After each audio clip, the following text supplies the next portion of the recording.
Happy Feel Good Financial Friday on this 16th day of September 2022. I am your host, George Kroustalis, and with me, as always, my co-hosts extraordinaire, Kim Lanciel, FinLit, financial literacy consultant, and Sam Castellan, real estate development, and our very own crypto expert as well. Giving you the 30,000-foot view on the current financial landscape and much more. There's not much more we wish there was to talk about this week other than finance, given what's happened in our economy and around the world. FedEx dropped a bomb last night. More on that shortly, but I mean, you can't escape it, right? This is the front page of the Wall Street Journal, and we talked about this briefly in June when the average 30-year fixed mortgage touched 6% for about a day, and then quickly, went back to low fives where it's been most of the summer. And, Sam has done an excellent job giving us, even last week, the week before, what's happened in real estate and how many homes that were on the market have been pulled in June and July, as those numbers are accurate. And we did see slowdown in activity. But if price coming down hasn't slowed down, or price actually increasing hasn't slowed things down, mortgage rates going up will. And I mentioned FedEx last night. They talked about, global recession, and that stock is down 20+% today. I read earlier, worst day since 1980 for that company as far as stock price goes. Listen, we were giddy last week. It was we snapped a 3-week losing streak, up 5+% for equity markets. That was as of Friday morning. We added to that. However, this week will make 4 out of 5 losing weeks, as we are down about 5% for the week. That's before today, as Dow futures, actually Dow is down 300+ points currently. We're going to talk about what you do in this environment, as you can always do something, especially when prices are much lower. Before I get to that, Kim is right outside the most famous arena in the world, in the city. Kim, take it away. Yeah, here I am. So got a couple of things I want to talk about. It's mostly about the employers and what they're actually doing out there right now. So a lot of employers, if they're losing their jobs or maybe they're switching jobs, a lot of times they're boomeranging. And so what they're doing is that they're going back to their former employers. So one thing that you have to think about when you do go back to your employers, amongst other things and many other things, is to make sure you keep those relationships steady, no burning any bridges. And another thing too that I'm going to go into a little bit more detail about is the 401k. So when you have that 401k, you really have to give it some deep thought as to what exactly you want to do. So whether, again, you're changing your jobs, you're going back to the old employers, you got a new job, you have to think about this. Or unfortunately, if you've lost a job, because I'm seeing some numbers where there's some layoffs right now. So if you are switching jobs, you need to make sure that you consider what you're going to do. So it could be maybe you're going to keep that 401k with the previous employers. You have to think about this. What's your strategy going to be? A lot of times you have a limitation as to how many days you can keep it in that 401k. Hey, do you have employee stock? Sometimes you might be losing some money if you switch it over. It could be maybe an opportunity for growth. You never know. Are you vested? What's your investment in that actual previous employer? So other things you got to think about is, the maintenance fees, transaction fees, anything and all the above for any type of change that you end up making. So maybe you do want to transfer that 401k. Seems like a lot of people do that. I know I've always done that, but you have to think about what you want to do. Is it going to be like a direct rollover? What are the transfer rules? And another thing too is that maybe you want to just take it and put it for another type of, Roth IRA, another type of or other types of IRAs. So there's a lot to really think about. And then last but not least, and maybe this is what more people are going to end up doing if the economy keeps doing this, is cashing out. I've seen a lot of people cash out in the middle of their jobs to buy a home maybe that's not such a bad idea for them in the situation, or maybe it's a situation that they're going to have to do right now if they've actually lost their job.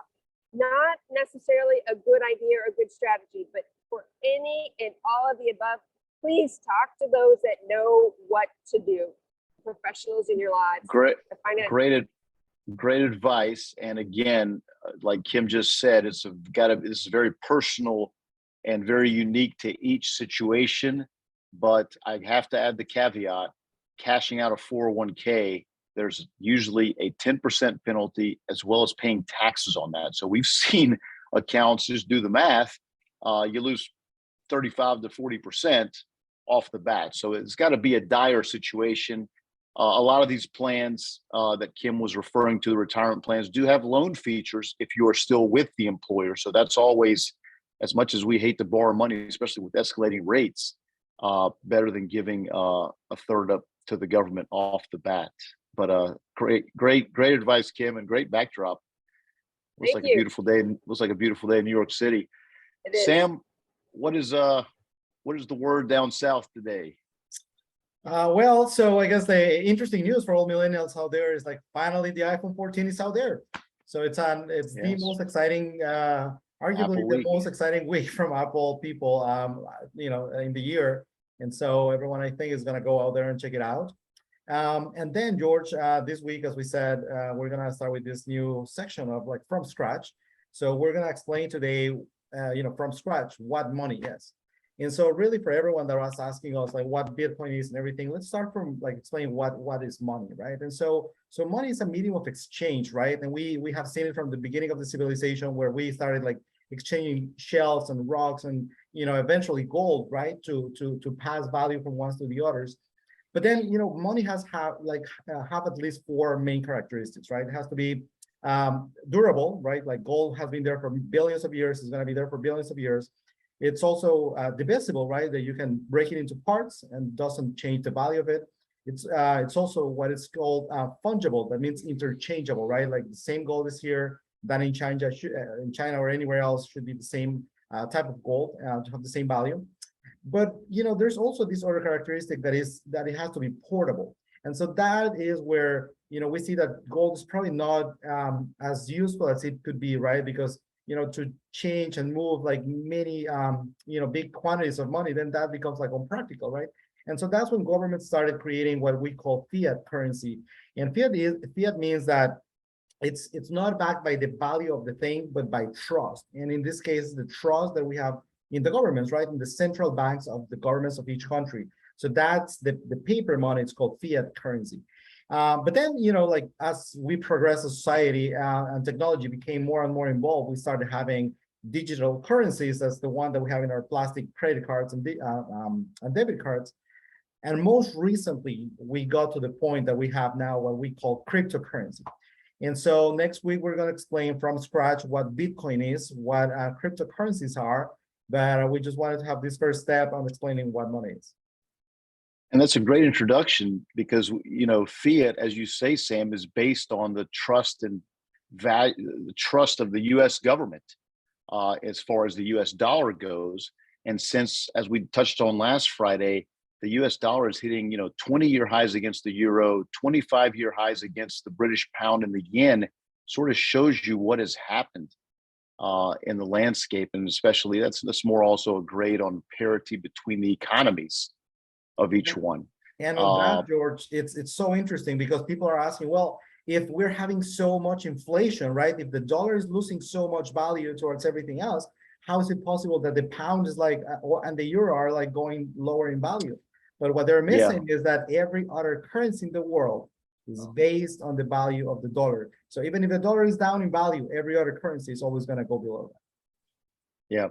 It's a good point. It's a good point. Currencies can be very tricky. Remember, there's always a parity. So even though the dollar, our dollars are buying less today because of this, 9+% inflation we've been dealing with all summer, it's worth more than the euro relative to the euro.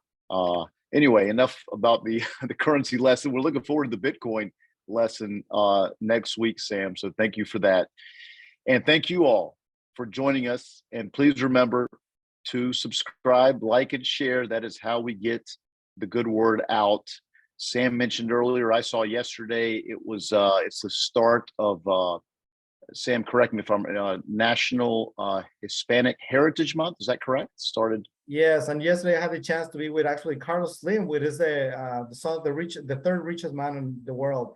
And I just wanted to have a word of encouragement for everyone. You know, if you guys want to be a financial badass, the best way to do it is to improve your network. And that way, if you see a businessman out there, if you see a famous person that you're interested in, just go there, you know, don't be shy. Just try to create a connection, give them your email, and that's the best way to be a financial badass.